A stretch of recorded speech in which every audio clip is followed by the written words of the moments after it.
역사 이야기 제3부 정교회 시대 오늘 어거스틴 두 번째 시간 오늘로 어거스틴 정리합니다. 지난주에 이어서 우리 어거스틴의 저작과 어거스틴의 신학을 같이 한번 보겠습니다. 지난주 고백론 3일째 관해서 보았고 어거스틴 저작 가운데 입문서가 있습니다. 핸드북으로 신앙의 입문서를 저술했는데 로렌스라고 하는 청년이 요청을 했습니다. 일종의 조직신학 책인데 믿음에 대해서, 신앙의 기본 내용, 소망에 대해서, 예수 그리스도의 재림, 사랑에 대해서, 윤리에 대해서 신학의 내용은 우리 개신교 신학과 같다고 볼 수 있습니다. 1, 2번을 본다면 원죄를 강조하죠. 아버지와 아들로서 이어지는 생리적인 유전적인 죄가 있는 것이죠. 또 하나님의 주권을 강조합니다. 이중 예정을 얘기합니다. 일부는 구원을 예정하고 일부는 유기를 예정했다는 것입니다. 성례전을 강조합니다. 성례전에 참여하지 않으면 구원받지 못한다. 이것이 이제 캐톨릭의 교회관이 됩니다. 이 어거스틴 저작 가운데 좀 유명한 것은 하나님의 도성, 시티 오브 갓입니다. 이것은 그 당시에 로마는 이미 기독교 국교화되어 있었기 때문에 곧 이 나라가 하나님의 도성이 아니냐라고 하는 그런 인식이 팽배해 있을 때 AD 410년에 알라락이라고 하는 야만족의 지도자로 인해서 로마가 침략당하고 약탈당합니다. 이 사건으로 인해서 기독교가 좀 비난받게 되죠. 그래서 그 당시에 어거스틴은 그 일에 대해서 하나님의 도성에 대한 주제를 가지고 이제 글을 쓰게 되죠. 그것은 무엇인가 하면 아벨을 예를 들어서 아벨로 점점 확장된 하나님의 택한 백성들이 확장돼 나가지만 그것은 세상 도성 가인의 후예와는 같지 않다. 가인의 후예들은 결국은 확산하더라도 결국은 몰락하게 될 것이다. 그래서 이 어거스틴이 주장했던 것이 바로 무천년설이에요. 천년이 없다는 것이 아니라 천년과 교회 시대와 같다는 것이죠.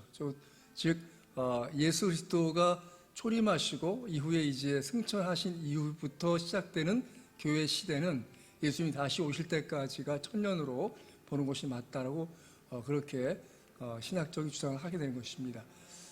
또 근데 이제 어거스틴 후대 사람들이 교회는 하나님의 도성이라면 그것은 곧 로마 캐톨릭이 아니겠느냐라고 보았기 때문에 캐톨릭의 독특한 교회관이 됩니다. 만유교에 대해서 대항하게 됩니다.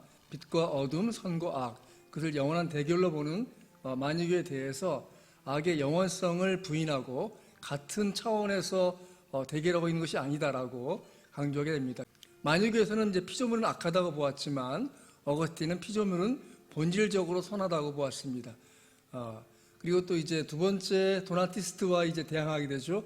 콘스탄틴 황제 시대에 카르타고에서 순교를 피하려고 했거나 박해아들에게 조금이라도 협력한 사람들은 어떤 증례도 할 수 없다고 주장한 사람들 중에 도나투스를 지도자로 해서 따르는 사람들이 있었습니다. 그들을 이제 도나티스트라고 하는데 교회의 순수성을 목적으로 하고 하지만 그들이 너무 지나쳤기 때문에 AD 314년에 이들이 종교회의에서 정죄받게 됩니다.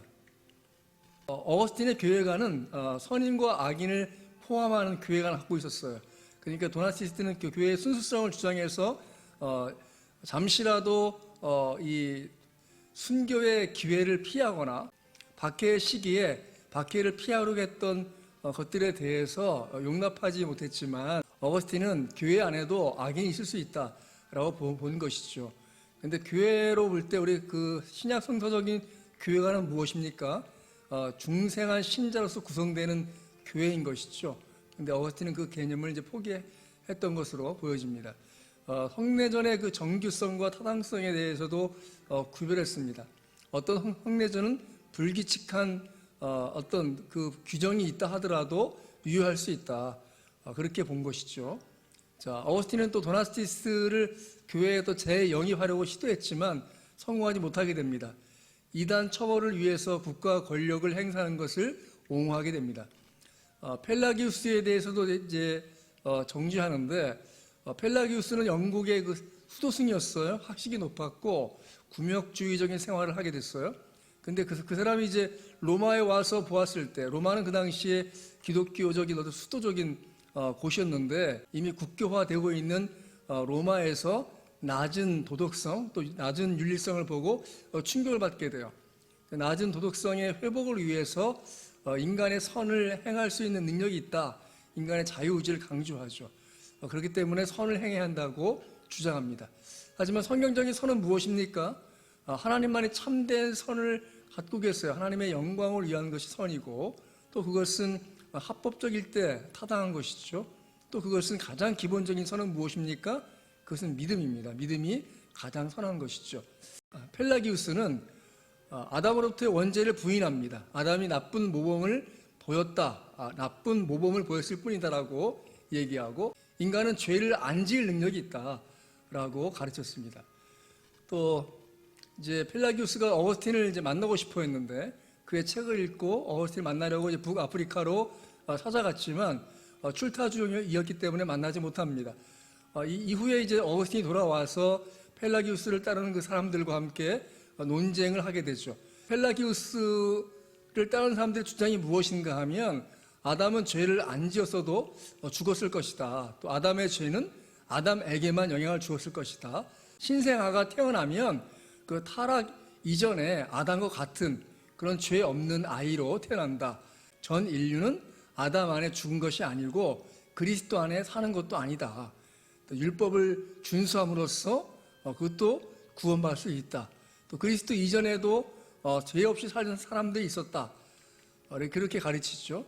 그의 주장이 무엇인가 하면 모든 신자에게 수준이 삶을 요구하는 것이에요. 그런데 그것은 비현실적이기 때문에 또 결국은 그것은 파괴적이고 분열주의로 어거스틴이 이제 규정하게 됩니다. 그래서 AD 431년 에베소 종교회의에서 이단으로 정죄받게 되죠. 그리고 교회는 어거스틴의 영향을 받긴 하였지만 다 받아들이진 않습니다. 중세에는 반펠라기우스주의가 이제 팽배하게 됩니다.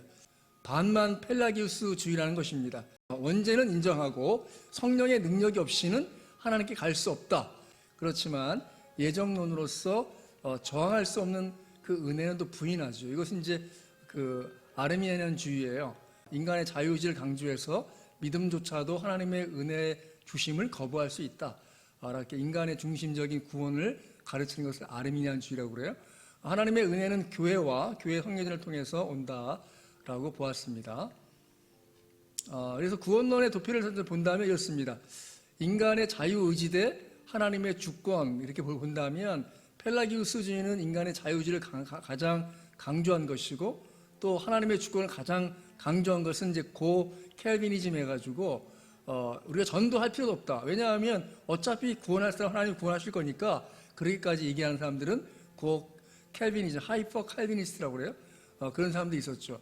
근데 그 하이퍼 칼비니스트들에 대해서 그것은 아니다. 우리가 전도하고 선교해야 된다라고 했던 사람이 바로 우리 개신교 최초의 선교사 우리 윌리엄 캐리가 우리 침례교 선교사고 개신교 최초 선교사인데 하이퍼 칼비니즘을 저항하고 선교의 책무가 우리에게 주어져 있다라고 보고 전도했던 사람이죠. 자, 그래서 반펠라기우스주의는 그렇게 인간의 자유의지를 더 강조하는 쪽이 있고 또 아르미니안주의는 반반이라고 보면 되겠죠. 그래서 일반적인 우리 개혁주의 신학은 칼비니즘입니다. 하나님의 주권을 강조하고 하나님의 전적인 은혜를 강조합니다. 다음 주에 또 우리 계속해서 교회 역사 공부하겠습니다. 고맙습니다.